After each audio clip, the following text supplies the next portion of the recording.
the Elizabethan curriculum, A Classical Education for the Modern Man, Lecture 13, Ovid, The Art of Transformation.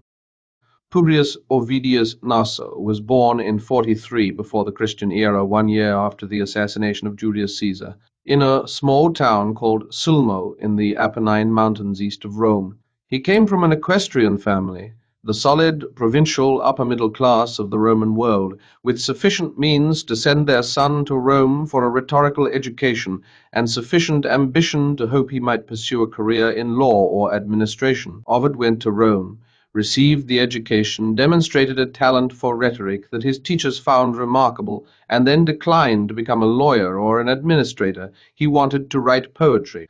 His father, he tells us in his autobiographical poem, repeatedly warned him that Homer himself had died poor. Ovid's response to this was to point out that Homer had not died obscure, which tells you a great deal about Ovid in a single exchange. He was the most naturally gifted of all the Augustan poets, and he knew it, which was part of his problem. Virgil was profound, and Horace was wise, and Tibullus was tender. But Ovid was brilliant in the particular way that brilliant people are brilliant when they have not yet encountered a situation that their brilliance cannot resolve. He wrote with a fluency and a wit and a formal mastery that made everything look effortless, and the appearance of effortlessness was itself a kind of statement. Virgil labored over every line. Ovid seemed not to labor at all. Whether this was true or a very carefully constructed performance is a question his poetry raises and declines to answer. His early work was erotic, quote, the Amores, sex and love poems addressed to a mistress called Corinna, who may or may not have been a real person. The Heroides, imaginary letters from mythological heroines to the heroes who had abandoned them, Dido writing to Aeneas, Ariadne writing to Theseus, Penelope writing to the absent Odysseus. These were exercises in ventriloquism and empathy and considerable psychological acuity, and they were also, in the context of Augustan Rome, mildly provocative. Augustus was attempting to legislate Roman morality. He had passed laws against adultery.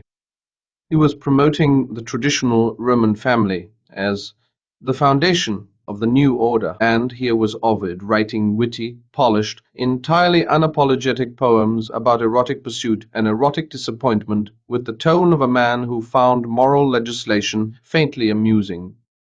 Then came the Ars Amatoria, the art of love, a didactic poem in the manner of a serious instructional text, applying the full apparatus of rhetorical and philosophical teaching to the question of how to conduct a love affair successfully. It is one of the funniest poems in Latin, and one of the most deliberately scandalous, because the joke is structural. The poem treats seduction with exactly the same systematic seriousness that Cicero's De Oratore treats rhetoric or Virgil's Georgics treats farming. It identifies the principles, analyzes the methods, provides examples, anticipates objections. It is a complete education in a disreputable subject, delivered in the most respectable possible form.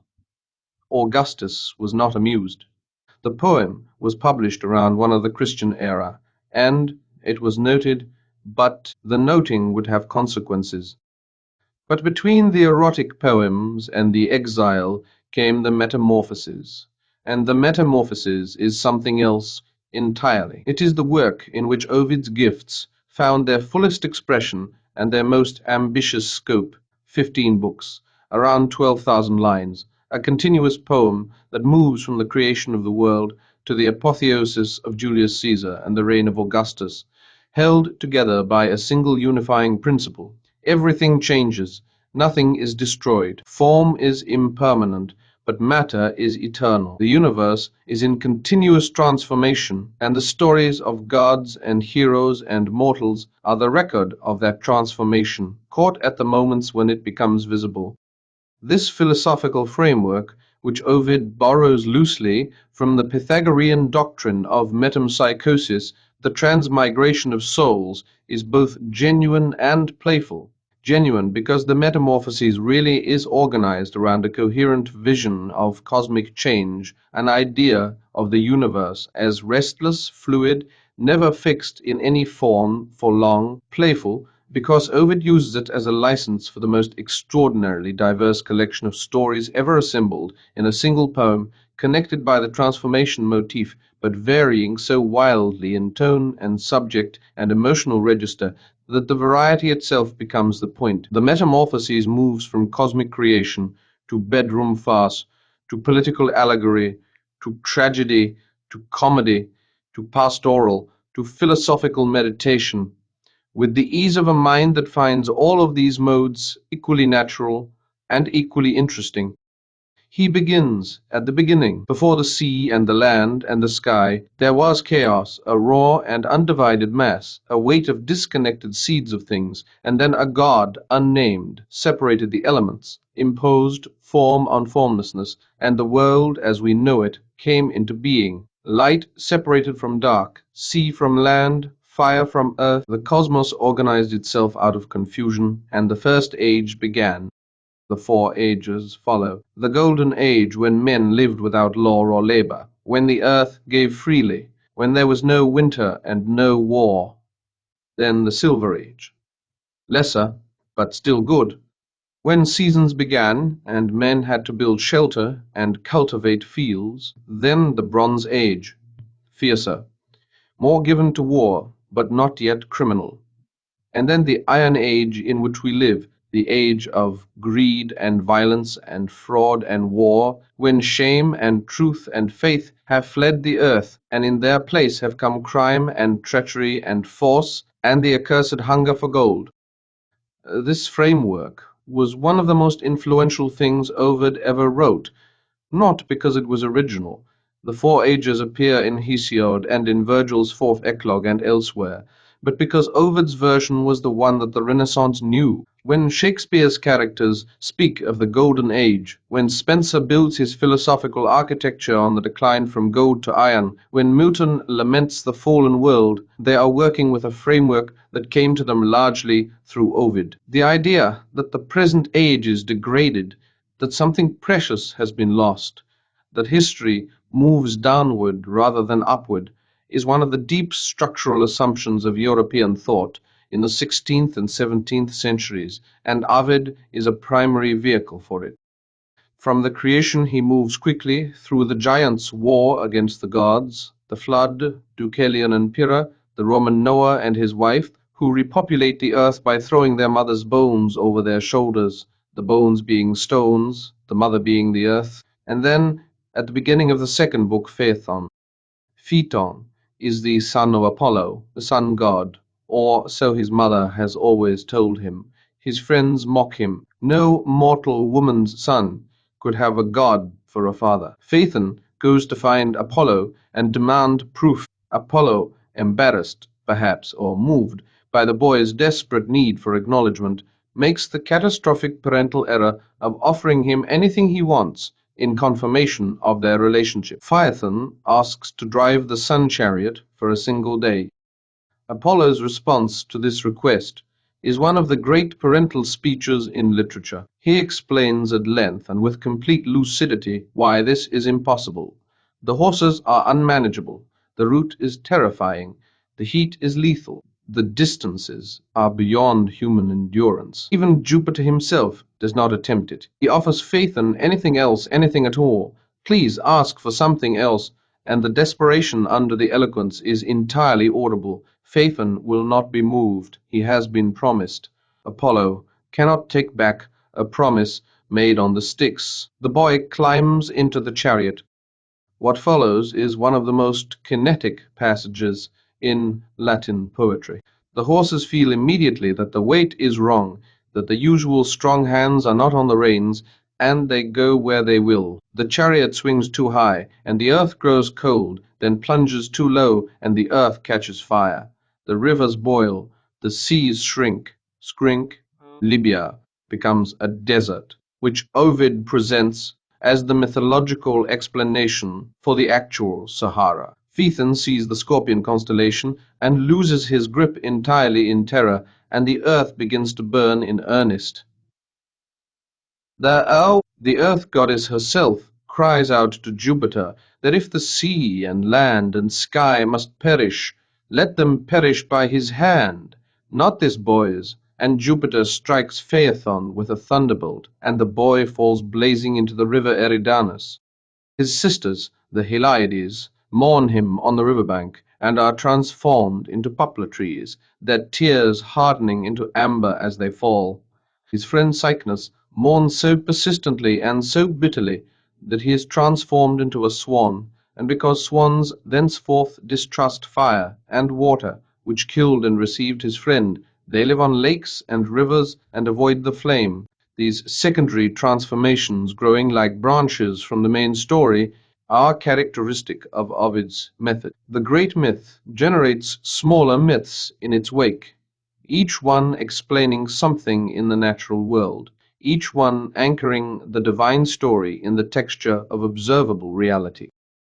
Phaethon matters for European culture for several reasons. It is the story of overreach, of the mortal who reaches for divine power and is destroyed by it. It is one of the most frequently painted mythological subjects, precisely because it gives the painter the image of a blazing figure falling through a sky full of terrified horses, which is as dramatically satisfying a composition as classical mythology provides. And it carries within it a political reading that was not lost on the Elizabethan audience. The favorite, given too much authority, unable to manage it, burning the world around him in his fall. Phaethon falls from the sky over Essex, and the image is not entirely comfortable. Apollo himself is everywhere in the Metamorphoses, and his stories establish several things that European culture could not subsequently do without. He is the god of the sun, of music, of poetry, and of prophecy, and his relationships with the muses establish the geography of poetic inspiration. The muses live on Mount Helicon or Mount Parnassus, and the spring Hippocrene on Helicon, which the winged horse Pegasus struck from the rock with his hoof, and the Castalian spring on Parnassus are the sources of poetic inspiration. Every Renaissance poet who calls upon his muse at the opening of a poem is using Ovid's map. The invocation is not decorative. It is a precise geographical claim about where the poem comes from and by whose authority it is written. Apollo's most important story in the Metamorphoses is the first transformation in the poem proper, the pursuit of Daphne. Apollo, freshly triumphant after killing the serpent Python, encounters the boy god Cupid carrying a bow and makes the mistake of mocking him. "What?" he asks. "Have you to do with warriors' weapons? So leave the bow to those who have the strength for it." Mate Cupid does not reply in words. He takes 2 arrows from his quiver. One tipped with gold kindles love in whoever it strikes. The other, tipped with lead, repels it. He fires the golden arrow into Apollo and the lead arrow into Daphne, a daughter of the river god Peneus, and the chase begins. The chase is one of the most brilliant passages in the poem, because Ovid is doing several things simultaneously. He is telling a myth about the origin of the laurel tree, Apollo's sacred plant. He is making a point about the arbitrary and unkind nature of erotic desire, which strikes where it will, without reference to the desires of either party. He is also writing a poem about poetry itself, since Apollo is the god of poets, and Daphne is the girl who becomes the laurel crown, the prize of poetic achievement. The pursuit of poetry and the pursuit of the beloved are the same pursuit in Ovid's architecture, and both end with the desired object transformed into something you can possess only as an emblem rather than a living presence. Apollo catches Daphne just as her father answers her prayer for transformation, and he feels the wood hardening under his hands, the bark closing over her skin, and even transformed into a tree, Ovid tells us. Apollo loves her. He embraces the trunk. He feels her heart still beating under the bark. He declares her his sacred tree, leaves the crown of emperors and poets alike. It is a love story that ends in possession without consummation, in a monument to desire that the desired cannot share, and it is one of the most painted images in Western art, from Bernini's extraordinary marble group in the Borghese Gallery, where the transformation is captured at its exact midpoint, bark and leaf erupting from living flesh, to hundreds of paintings that found in Daphne's flight the perfect image of beauty pursued and permanently out of reach. In our next lecture, we go deeper into the Metamorphoses, into the stories that defined European painting most directly: Actaeon and Diana, Echo and Narcissus, Arachne and Minerva, and the great central sequence around Orpheus that Ovid handles so differently from Virgil that the two versions together tell you almost everything you need to know about the difference between the two poets. And we will begin to ask the question that runs underneath Ovid's entire project. What does it mean that all these stories end in transformation rather than in death? What is preserved when the form is destroyed? And why was the most sophisticated literary mind in Augustan Rome spending his time retelling myths that educated people already knew? The answer to that last question is the most interesting thing about Ovid, and it is the thing that Augustus eventually understood and found unforgivable. End of Lecture 13.